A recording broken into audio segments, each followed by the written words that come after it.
Black Mirror Season 4 is finally here. Yes, yes, yes. This is something I think we've all been waiting for, at least I hope. For anyone who doesn't know what Black Mirror is for some reason, this is an anthology show, so you can watch it in whatever order you please. Every episode is completely disconnected from the last, so you can watch Season 4 before you watch Season 1 through 3. It doesn't really matter, but you should watch all of it. It is an incredible show. It is basically a modern day Twilight Zone with a bigger budget and amazing writing. It's centered a little more on the science fiction side of things because every episode has to have technology inserted in it somewhere. But yeah, it is an incredible, incredible show. One of the greatest on television, in my opinion. So, Season 4 dropped last night. I got to watch the first episode before I went to bed. And let's talk about it. This is the USS Callister, a play on Star Trek, obviously. I mean, the second you turn it on and it starts up. I knew this episode was coming. I had seen some production stills. I didn't watch any trailers. So I don't know what any of these episodes are about, but I saw some production stills, so I was like, oh, they're going to do like a Star Trek-esque type episode? That's interesting. And the way they went about this was really cool. Now, this is going to be a spoiler discussion. So watch this after you have seen this episode. So let's get into it. I am a big fan of Star Trek. I started watching the original series. When I was a kid, I thought it was really stupid. And I remember always making fun of Trekkies or people who were into Star Trek. I always thought that like Star Wars was like the line of cool, and then like if you passed into Star Trek, like that was too geeky of territory. Which I kind of am annoyed with myself now as growing up as a kid saying that shit, but it is what it is. You grow up. And then I got into the original series, and I was like, this is basically like an X-Files in the 60s. Every week it's a different monster. It's a Monster of the Week type show. And I really dug it a lot. And then Next Generation was fantastic. But this episode plays more out like, obviously, the original series.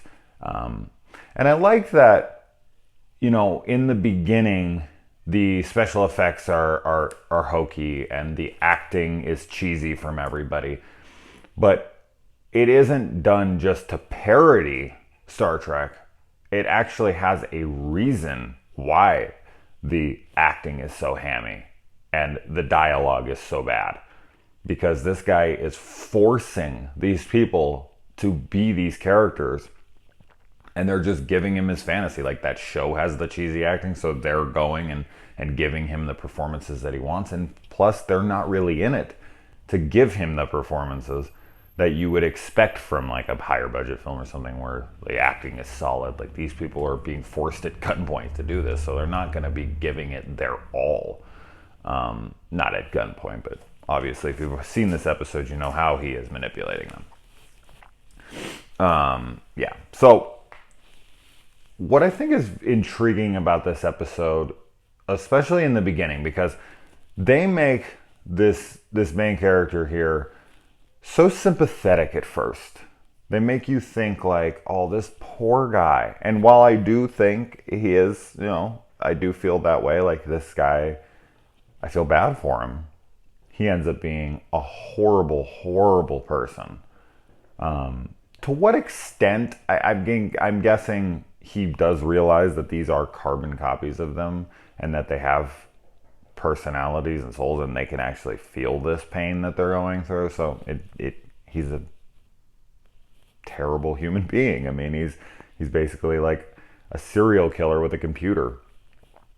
But as I was saying, in the beginning of this episode, it just reminded me of, why I watch film. It's all for escapism. I remember I was an outcast in school and was bullied here and there. And movies were my escapism. You know, I could be Indiana Jones, I could be these characters. And in this show, like, this guy literally figures out a way not only to become these characters and live in his, you know, Star Trek like world, Starfleet, but he also gets to get back at the people who have wronged him and make them part of his fantasy to where they worship him, and he gets it kind of all wrapped up in a bow for himself. Of course, he goes way overboard. Whether he had the intention of actually having them be real people inside there, like did he scan their DNA originally with Walton's character since he was the first, and then he was like, oh shit, like this is a true copy of these people with their memories and everything in the moment I took this. But then he went on and brought more people into the mix with all the other characters. So he knew that was happening because he tortured this guy for a long time, brought his kid on board, killed him, and the whole thing.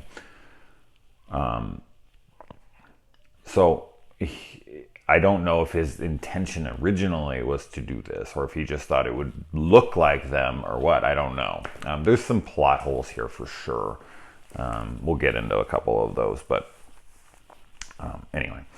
And just, you want to talk about horror, man. This is horror. Like what these characters are going through. This is one of the most Twilight Zone-y episodes of the lot. Like these people are stuck waiting for him to come back so that he can be a monster to them. They can't die. They can't leave the ship. They can't do anything for fun. Like they have no sex organs. He takes those away, which is an interesting spin on this. Like when you see him kissing them at the beginning and he has his attractions to whoever, you think like, oh, he's fucking these girls for sure. And it's like, no, this isn't a sexual thing for him at all. This is all about him trying to feel good about himself, feel cool. And so he tortures these people. Now, these people are just, you know, are they good people on the outside? I mean, some of them don't appear to be. They seem to be pretty shitty people. Do they deserve this? No, they don't deserve this. So while I do see why he wants to torture a few of them, this is excessive to say the least. And I don't even know if torture would be the adequate word here. Get back at it, you know, get some revenge on. But on the flip side, he is the boss.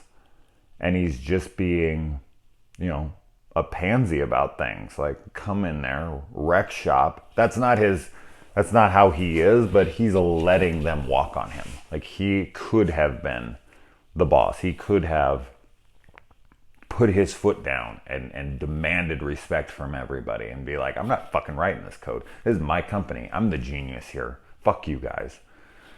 But instead, he just, you know, sits in his little corner and makes copies of them and tortures them without their knowledge, which isn't really getting back at them at all in reality. Like, they're still, like, even at the end of this episode, none of them will ever even know this happened.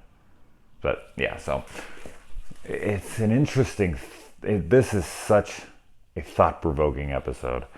Anyway, which I wasn't expecting when I saw the production stills. When it was like Star Trek type show, I was like, oh, what, you know, like this is going to be like a horror spin on Star Trek sci-fi. I mean, Star Trek's already sci-fi, so I knew it had to have some kind of different elements to it.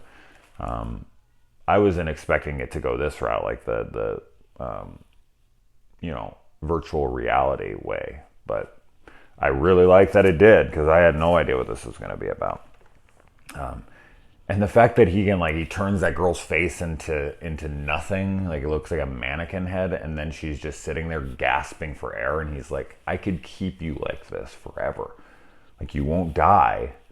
You'll just constantly be sitting there trying to draw breath out of a mouth that doesn't exist for as long as I want. Years, whatever. Oh my God. You ever had to take a breath and you can't? Like, I've almost drowned. It is a horrendous feeling. To feel like that for years. Oh my God, what a horror. What a terrible thought. And he turns one of them into like this monstrous creature. So they just have to roam around like that. They can't talk. They can't interact with anybody. Oh my God.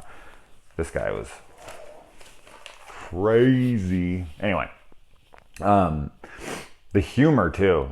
There's not a ton of humor, but there are moments where it's pretty humorous. Like they throw in little jokes here and there, and they really land. Like the maybe 5, 7, 10 jokes, whatever there was, that they threw in at the right times. It just broke the tension and made me laugh out loud. Like it was really good stuff.